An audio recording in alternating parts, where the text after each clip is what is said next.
want you guys to kind of remove the fear from your eyes and your face, because I'm not going to preach. I'm not a preacher.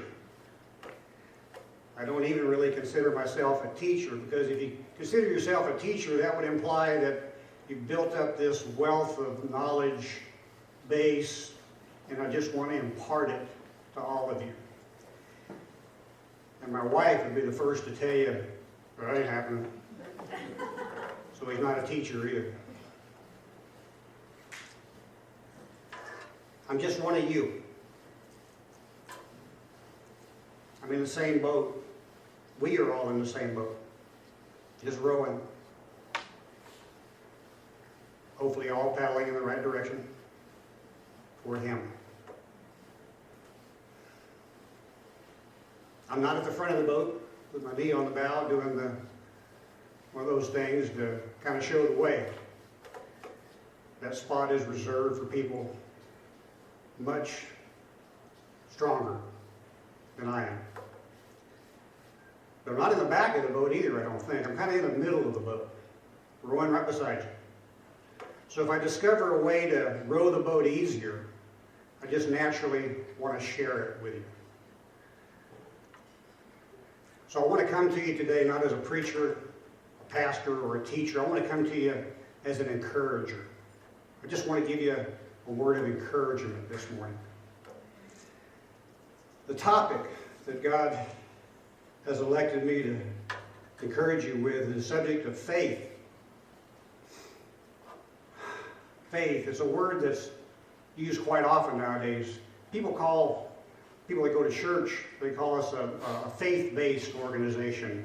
People that are strong in the Lord, they call them a person of faith. So faith is used a lot, and that word has always intrigued me. So I asked myself, faith, what exactly is faith? What is faith? Webster's definition is unquestioning belief or total, undoubted belief. Wow, undoubted belief. Didn't have a lot of experience with it. And I asked, is faith important? And how much do you need? In Hebrews 11:6, it tells us, but without faith it is impossible to please God. For he that cometh to God must believe that he is, and that he is a rewarder of them that diligently seek him. I'd say it's important.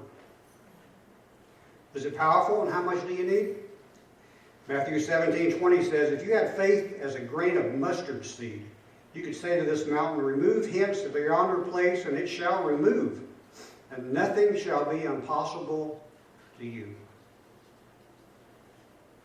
Nothing shall be impossible to you. I thought, wow, that's incredible.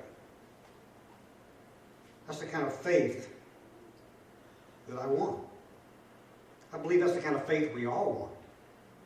I wanted that faith that allowed Noah to build an ark because he believed what God was saying. It was going to flood. It never rained before, but he had enough belief, enough faith. He picked up the tools and he built an ark. Faith that allowed Moses to believe God and lead a people out of bondage. I wanted that faith that allowed David to walk off of a mountainside down into a valley to face a giant called Goliath with nothing more than a slingshot. That's the kind of faith that I wanted. I wanted it bad. But I had a problem. See, like many of you, the experiences that I had with faith, most of them were all earthly based. I was dragging all my earthly experiences with faith to the table. And most of what I had learned about faith in my life had not been good. My earthly father had left my mother and my brothers and me when I was 2 years old. I lost faith in fathers. I was abused by a family member around 6 years old. I lost faith and family. When I grew up and got married, I eventually started attending a church, and I quickly learned they were not who they professed to be. Ever experienced that? And in addition, about the same time, I watched as well-known TV evangelists fell from grace. I lost faith in religion. A few years later, I lost my younger brother, Dwayne, because of drugs and alcohol abuse throughout his life. The little brother that I had faithfully protected and defended most of his life, I could not protect nor defend him from that. And I lost faith in myself. Some of you, like me, are dragging your earthly experiences of faith to the table. Some of you have had the same experiences that I've had in life. But for some of you, it's been other experiences. Some of you have had that wife or that husband say to you, I don't love you anymore. I want a divorce. They walk out. And you've lost faith. Some of you have had that doctor tell you, sit down. I got some bad news. You've lost faith. Some of you may have had that law enforcement knock at the door to tell you with a very solemn face that your loved one is not ever coming home. You've lost faith. Yeah, I know. So as I was going to start learning about this faith thing and have God do anything with me in the faith department, He's going to have to start from scratch. He's going to have to start from the beginning. He's going to have to give me something convincing, something tangible, something I can hang my hat on, something real, something to get me going. That's what I needed.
that was another day at the office.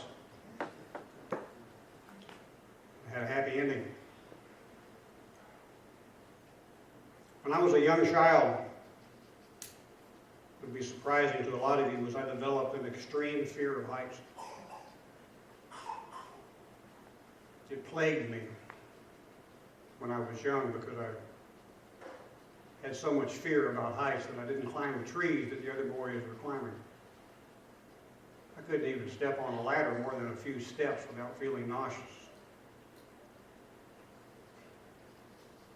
I couldn't look over the edge of anything that had any kind of distance between a top and a bottom without fear gripping me,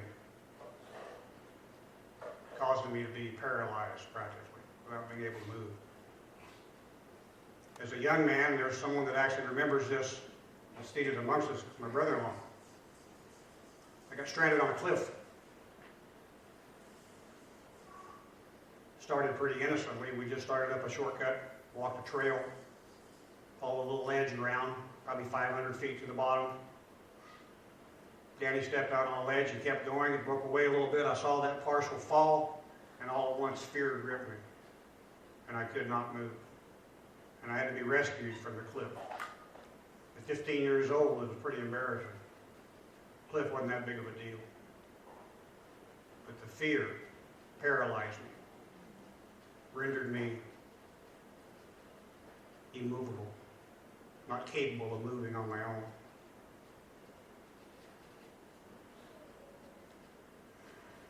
When I joined the sheriff's department, I was immediately attracted to the search and rescue, especially the wilderness rescue portions. I love that. I love going in the backcountry and helping out, trying to retrieve people that were lost and help people that couldn't help themselves.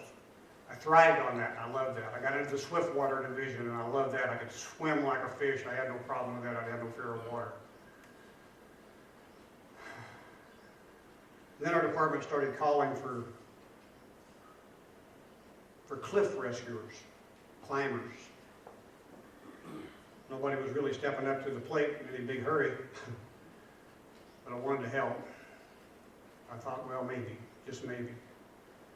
So I signed up and I started the training as a cliff rescuer. For months, they trained me. They trained me with time-tested, proven equipment. I learned about climbing ropes and learned that they were capable of holding thousands of pounds. I learned about the harness that we wore that we were secured to the rope on that would hold thousands of pounds. And then I learned about this. It's called a climber rescue carabiner. This carabiner is capable of holding thousands of pounds also. In fact, they even rate it in kilonewtons. Kind of a fancy term for it'll hold a lot of weight. Tensile strength is incredible. It will not break. It will not crush. After months of training over and over again, starting small, and then going to medium cliffs, and then going to a little higher cliff, and then going to a higher cliff, and eventually going to Hospital Rock, and coming off of that, rappelling, climbing back up again, rappelling, climbing back up again. And then going on and helping some of the Yosemite climbers, places like El Capitan. After all that training, I learned to put my faith in that equipment to the point where I totally believed my equipment. I had no doubt that my equipment would do for me as long as I did what I was trained to do with my equipment. And the carabiner, surprisingly enough, whenever I reached up and connected my harness to that rope, and the carabiner would click. Even if I had a little bit of butterflies in the beginning after kind of glancing down at where a victim was, when that carabiner clicked, my mind and my training suddenly goes, I'm hooked, I'm attached, I'm solid, and the fear would leave. Totally. and I would step off of a cliff with thousands of airspace between me and the bottom. No problem. Because of my belief in something as simple as a piece of equipment. All it did was click. Then I started thinking, if a piece of equipment is man-made, simple, not much to it, can give me faith enough that would change me so drastically from someone that was so fearful, so scared, into someone who wasn't. What could my faith in God do? What could my faith in God do? Church, don't allow the failure of people to rob you of your faith. God is not a man that he should lie. God's promises are true. Every word in this book is the truth. You've got to take hold of it. Don't base your belief on the experiences that you've had as a child or a young adult, or the problems that you've encountered along the way. Base your belief on who he is. He is God. He showed us over and over again that he loves us in so many ways. It's incredible. He's made promises to us that we can hang our hat on. We must believe that with all we are. The opposite of faith is unbelief. Unbelief is an enemy. That enemy started with unbelief in the very beginning. When he told Eve, oh, you won't die, for crying out loud. Don't believe that guy. He's working on her belief. He wants to destroy her belief. He wants to destroy your belief. Don't let him do that.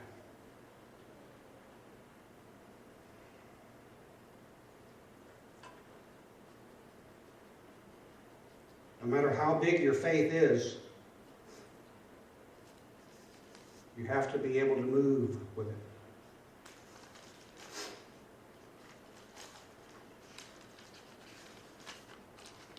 Faith can be measured. It's measured by your feet. It's measured by what you do. I heard a man say one time that you will never get to see God's providence at work in your circumstances until and unless God sees you move in accordance with his will. My faith in this little carabiner would have done me no good if I had not acted upon it, if I had not moved to the edge of the cliff. Most of the time when God wants to do something really big, he calls on your faith that you've shown him. Not what you've talked about, but what you've shown him. See, God wants to see our faith. He doesn't just want to hear you talk about it.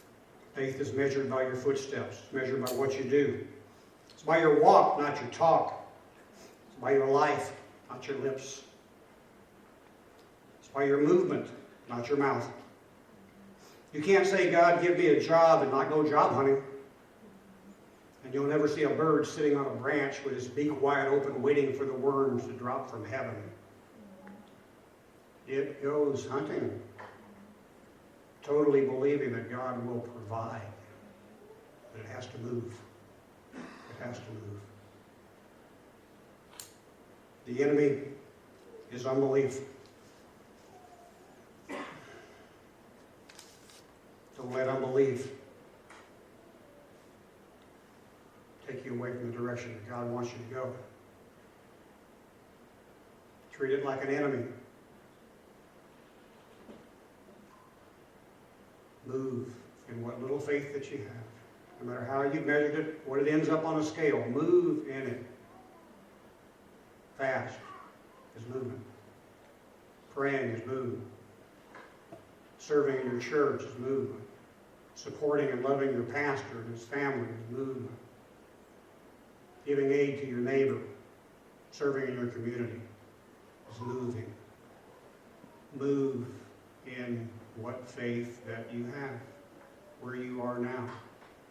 And let your faith grow and build on it. Fight against the enemy of unbelief the best way, and that is praise. Stand with me, would you?